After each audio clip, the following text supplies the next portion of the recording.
l'ouverture des sceaux. Et à l'ouverture du premier sceau, on voit un cheval blanc. Celui qui le monte a une arc, mais sans flèche. Et on dit il part en vainqueur et pour vaincre. Il y a un problème.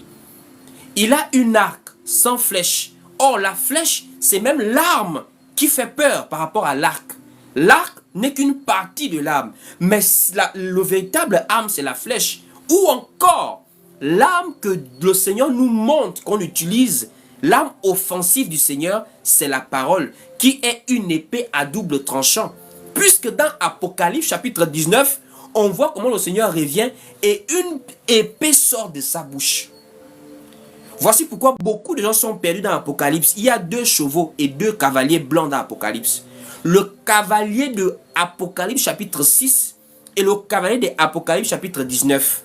Mais nous allons pouvoir dissocier les deux pour voir qui est le Seigneur et qui est l'usurpateur de titre d'Apocalypse chapitre 6 là. Puisque nous savons que la parole est une épée. La parole de Dieu est une épée à double tranchant, nous révèle le livre des Hébreux. Et on va aller fouiller ça très très rapidement. Hébreux chapitre 4 au verset 12. Hébreux 4 verset 12. On va maintenant identifier entre Apocalypse 6 et Apocalypse 19 qui est le Seigneur. Hébreux 4 verset 12, on dit ici: car la parole de Dieu est vivante et efficace, plus tranchante qu'une épée quelconque à 2 tranchants, pénétrant jusqu'à partager âme et esprit, jointure et moelle. Elle juge les sentiments et les pensées du cœur. On dit la parole de Dieu est plus efficace qu'une épée à double tranchant. Ça veut dire elle est plus efficace, elle est plus tranchante, au point de séparer même âme et esprit, au point de rentrer dans la partie la plus profonde de l'homme. Et l'apôtre Paul nous confirme que en tant qu'enfants de Dieu, nous combattons spirituellement avec l'épée qui est la parole de Dieu. Allons-y prendre Éphésiens chapitre 6. Éphésiens 6 au verset 17, pour confirmer ce que Hébreux vient de dire. On dit ici dans Éphésiens 6 au verset 17, prenez aussi le casque du salut et l'épée de l'esprit qui est la parole de Dieu. Donc l'esprit de Dieu, en tant que général de l'armée de Dieu, a une arme. Et son arme est une épée. Et cette épée est la parole de Dieu. Et cette parole de Dieu, Hébreu nous dit qu'elle est même plus tranchante qu'une épée à double tranchant. Or, dans Apocalypse, entre le cheval d'Apocalypse chapitre 6 et le cheval d'Apocalypse chapitre 19, celui qui a l'épée, le cavalier qui a l'épée, c'est le cavalier qui est dans Apocalypse chapitre 19. Et on part vérifier ça tout de suite. Apocalypse chapitre 19, nous sommes ici au verset 15.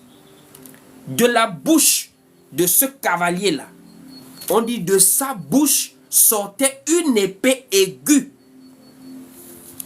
Une épée comme l'épée de l'esprit. Une épée sort de sa bouche, comme on dit dans Éphésiens 6 là. On a dit, la parole est l'épée de l'esprit. Est-ce qu'on se rappelle? Je voudrais qu'on parte bien relire. Éphésiens 6 là. Allons-y bien relire doucement. Éphésiens 6 au verset 17, on dit, prenez aussi le casque du salut et l'épée de l'esprit qui est la parole de Dieu. Or, nous savons que l'esprit, c'est Jésus-Christ lui-même. Donc, dans Éphésiens, on dit l'épée de l'esprit, c'est la parole de Dieu. C'est la même épée aiguë qu'on voit Apocalypse 19, le cavalier la porte ça. Donc, en un mot, le cavalier d'Apocalypse chapitre 6, ce n'est pas le Seigneur. Puisque lui, il n'a pas l'épée. Lui, il a une arc. Et il n'a même pas la flèche. Et on ne l'a pas identifié. Il n'a pas été identifié. Pourquoi? Parce que ce n'est pas tant un homme en soi, c'est un système qu'on représente par le cavalier d'Apocalypse chapitre 6 là.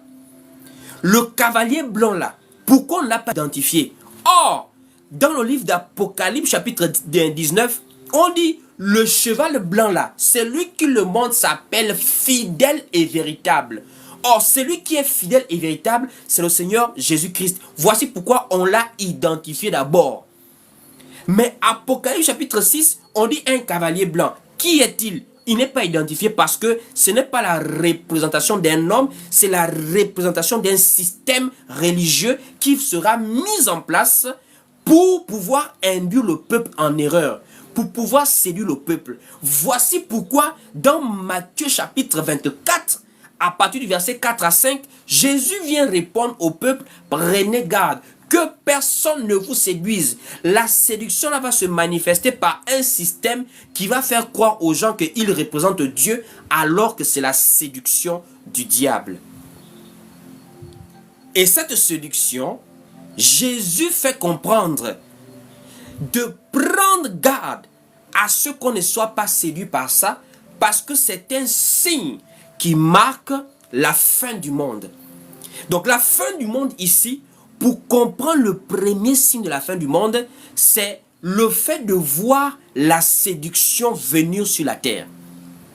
Or, comment la séduction est venue sur la terre? La séduction est venue sur la terre par rapport à ce cavalier d'Apocalypse chapitre 6 là. Alors, à quel moment le chevalier blanc a commencé à sévir sur la terre? Frères et sœurs, dans le livre de Daniel, Daniel a une vision. Dans la vision de Daniel, il y a une grande statuette. Et cette statuette a 4 grandes parties. Une partie en or, une partie en argent, par la partie des mains, une partie en bronze, et les parties des pieds qui sont en fer et en argile mélangées. La partie d'or représente le premier grand royaume qui a dominé la terre, le royaume ou encore l'empire babylonien. La deuxième partie, qui est la partie d'argent, c'est cette partie qui a même les 2 mains, représentée par l'empire perse et mède, les Mèdes et les Perses. Troisième partie, c'est l'empire grec. Et la 4e partie, qui est mélangée entre le fer et l'argile au pied, c'est l'empire romain. Le fer et l'argile représentent le mélange entre la religion et l'État qui s'est opéré dans l'empire romain. Voici pourquoi, quand nous voyons la grande séduction par le cheval blanc dans Apocalypse chapitre 6, et ce que le Seigneur a prophétisé dans Matthieu chapitre 24, cela a commencé ouvertement avec la naissance d'un système religieux à Rome par un empereur romain.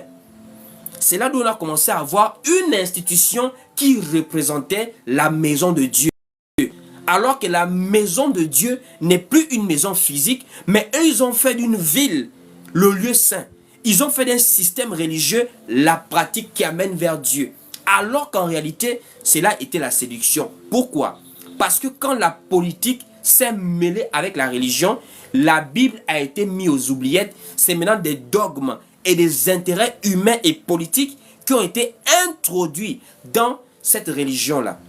Le système catholique romain.